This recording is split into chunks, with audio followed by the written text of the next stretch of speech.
Dari Musirawas, akibat sering diguyur hujan, jalan penghubung dua desa Kecamatan Selangit Musirawas terancam amblas dan sangat membahayakan para pengguna jalan.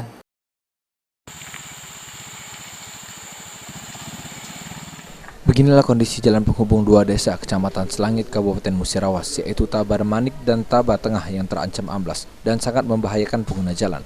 Kondisi ini disebabkan struktur tanah yang labil sehingga mengalami abrasi di saat musim hujan dan derasnya terjangan air rawan saat meluap.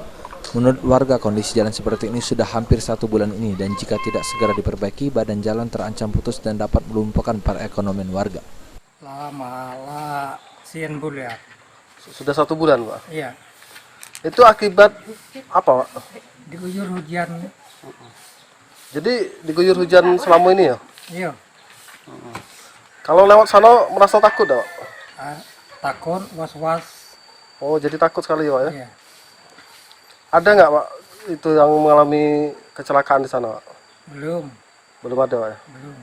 Harapan kita, Pak? Taman pacak di Batu, naik berata desa bermanek dengan Serapau Oh, dibantu? di Batu oleh merata membaca. Oh, dibuat apa?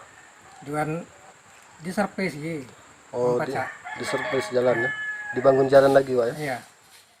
Warga meminta kepada pemerintah untuk dapat segera mengatasi jalan tersebut, mengingat di titik jalan yang sudah abrasi tidak ada penyangga sebagai penahan sejumlah material tanah. Adi Arianza, PAL TV.